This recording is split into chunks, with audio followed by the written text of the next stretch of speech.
Dice Gustavo Carrere Cadirant que muchos de los comisarios revolucionarios enviados a la Vendée han pasado a engrosar la Galería Universal de Genocidas. En esa galería tenemos a Le Bon, que en paz de Calais asistía a las masivas decapitaciones y reía burlonamente ante la chusma sedienta de sangre, porque ninguno de los guillotinados recogía la cabeza, como hizo San Dionisio. Albite, que obligaba a los sacerdotes antes de subir al cadalso del martirio a seguir por las calles en irreverente procesión a un asno revestido con las vestiduras de obispo. Carrier, el sádico criminal que inventó como método de ejecución los ahogamientos de cientos de campesinos en Nantes.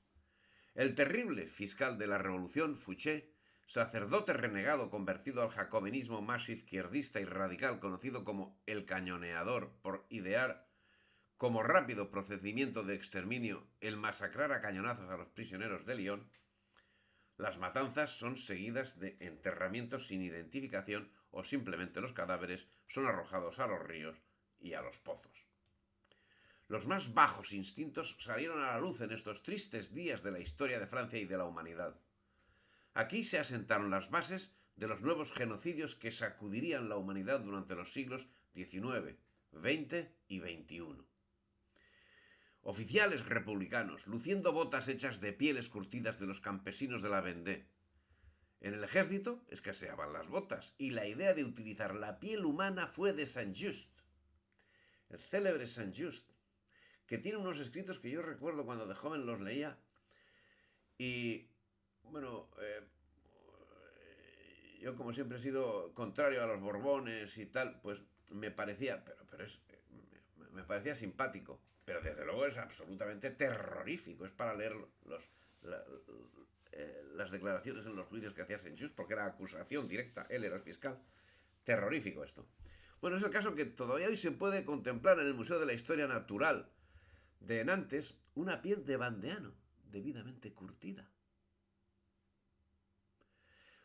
Finos y suaves guantes hechos de mujeres por tener la piel más aterciopelada, centenares de cadáveres hervidos para extraer grasa y jabón que se empleaba en los hospitales y para engrasar los fusiles. Son solo algunas muestras del salvajismo de la revolución. Todos estos sicarios, a las órdenes del sicario mayor Robespierre, fueron los que levantaron la democracia liberal sobre una montaña de cadáveres mutilados. Es el caso que Gustave Carrere Cardinal nos dice eso y nos dice lo siguiente. Nos dice, nadie será dejado con vida. Las mujeres son surcos reproductivos que deben ser arados. Solo los lobos deben dejarse para vagar por esta tierra. El fuego, la sangre y la muerte son necesarios para preservar la libertad. Sus instrumentos de fanatismo y superstición deben ser destruidos. Estas fueron algunas de las palabras usadas por la Convención al hablar de la Vendée. Sus científicos domésticos soñaban toda clase de nuevas ideas. El envenenamiento de la harina, el alcohol y los depósitos de agua, el establecimiento de una curtiembre en Angers que les especializaría en el tratamiento de pieles humanas, como acabamos de citar. La investigación de métodos de cremación de grandes números de gente en grandes hornos, de modo que pudiese aprovecharse eficientemente su grasa. Uno de los generales republicanos, Carrier, despreciaba esta investigación. Estos métodos modernos tomarían demasiado tiempo. Era mejor utilizar métodos más tradicionales de masacrar. El ahogamiento masivo de hombres, mujeres y niños desnudos, frecuentemente atados en lo que llamaban matrimonios republicanos. El hundimiento de botes especialmente construidos llenos de gente en medio del Loira. El pasar por las bayonetas a masas de hombres, mujeres y niños. El aplastamiento de cabezas de bebés contra las paredes. El fusilamiento de prisioneros usando cañones. Las más horribles y desagradables torturas. El incendio y saqueo de aldeas, pueblos e iglesias. Eso es la Ilustración. Esos, todos los autores de esas barbaridades, seguidores directos de los encumbrados ideólogos de la Ilustración. Lo peor del caso es que todo eso no fueron hechos aislados. Otras masacres se produjeron en multitud de lugares, como por ejemplo en Lux-sur-Boulogne, donde el 27 de febrero de 1794 fueron asesinadas sus 564 habitantes. El hospital del Bosque de Vecins, donde fueron asesinadas otras 1000 personas el 25 de marzo de 1794. La llamada... ¿De qué manera? Insultante, ofensiva, democrática. La llamada democráticamente humanista, gloriosa y liberadora Revolución Francesa costó a la cristiandad más de 3000 sacerdotes asesinados, una multitud de religiosas profanadas, violadas y torturadas hasta la muerte, pueblos enteros destruidos y miles de mártires fusilados, guillotinados, descuartizados, ahogados, incendiados vivos, torturados, por oponerse a la revolución liberal y masónica por fidelidad a la religión católica, apostólica y romana.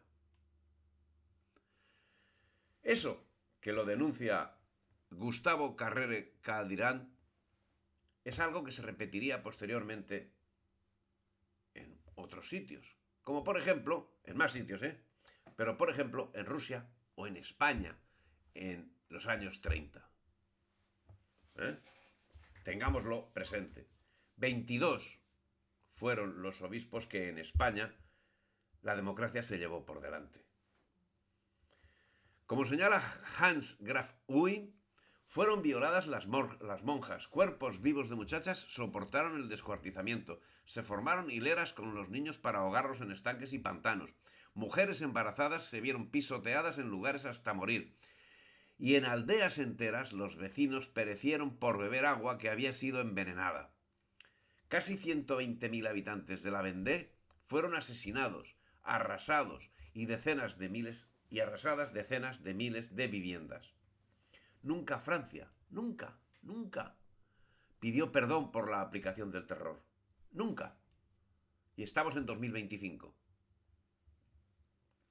Pero tras estas matanzas, Robespierre estimaba que debía dar la sensación de moderado, por lo que procedió a eliminar a quienes más habían destacado en seguir la política dictada por él. Tras la eliminación de los ultrarrevolucionarios, el 24 de marzo de 1794, que fueron tildados de demagogos, y luego de los indulgentes, agrupados en torno a Danton y Desmoulins, todo carne de guillotina, o sea, de 5 de abril de 1794, Maximilien Robespierre trató de imponer su ideal de república democrática y virtuosa, constituida por pequeños propietarios libres e iguales en derechos, coronándola espiritualmente con la institución del culto al ser supremo. Pero un culto al ser supuesto ateo, a la diosa razón. Cosas de la masonería. Una diosa razón que llevaba a Robespierre a afirmar que bajo el régimen constitucional es suficiente con proteger a los individuos de los abusos del poder público. Bajo el régimen revolucionario, el propio poder público está obligado a defenderse contra todas las facciones que le ataquen. El gobierno revolucionario debe a los buenos ciudadanos toda la protección nacional. A los enemigos del pueblo no les debe sino la muerte. Esas son palabras del mismísimo Robespierre en su obra La teoría del gobierno revolucionario.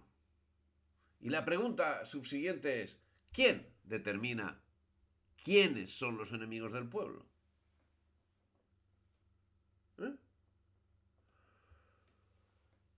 Cualquier persona acusada de contrarrevolucionaria será enviada a la guillotina sin piedad.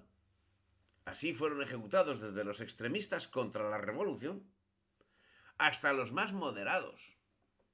Esta situación llegó a límites no imaginados e ilógicos, pues más de 35.000 personas fueron ejecutadas por orden directa de Robespierre.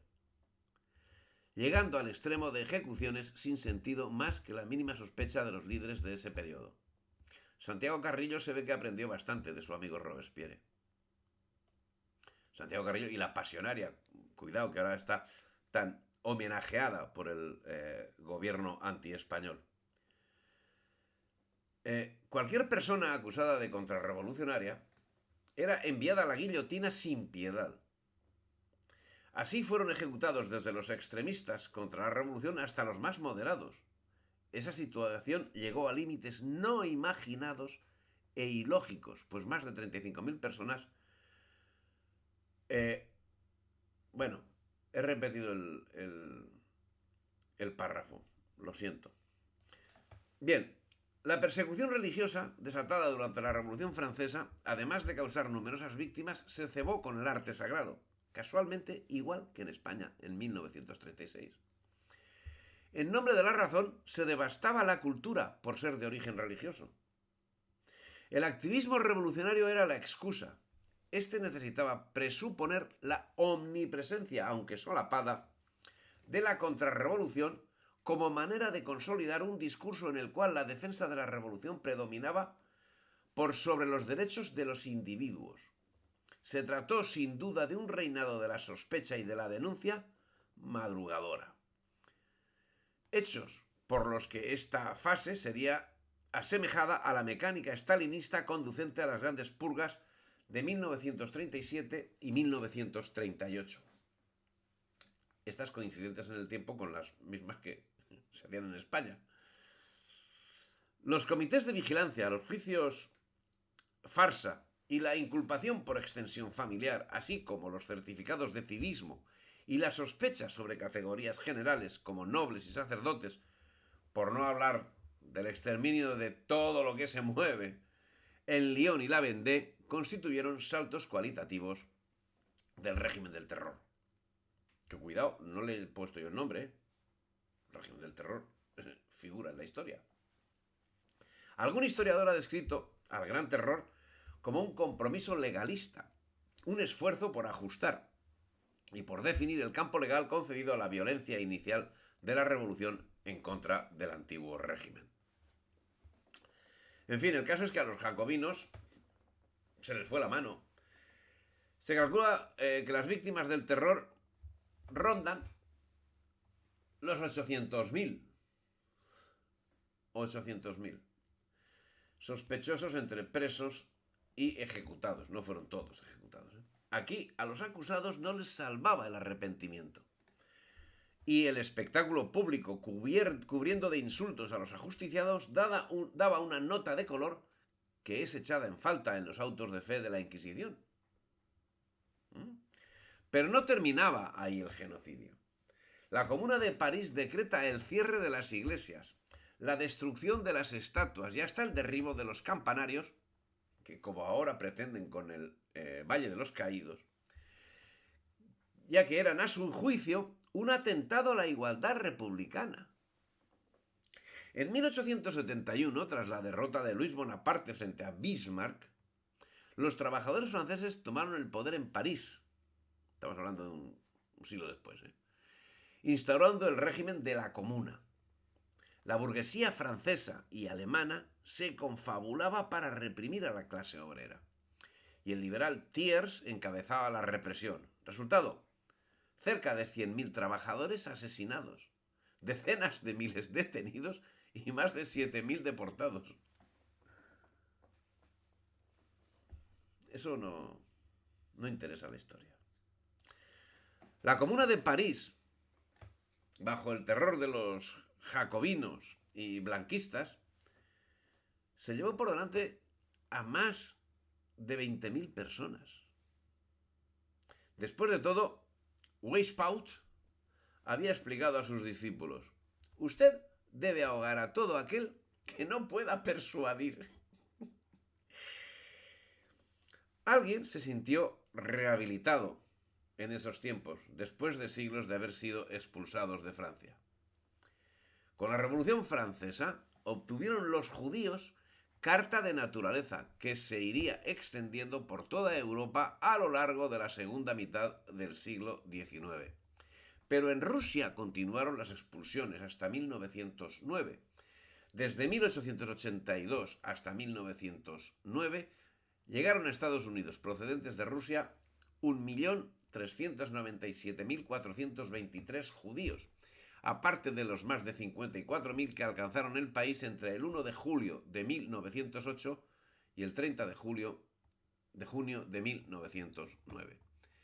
Si te ha gustado el vídeo, dale me gusta, difunde y suscríbete al canal.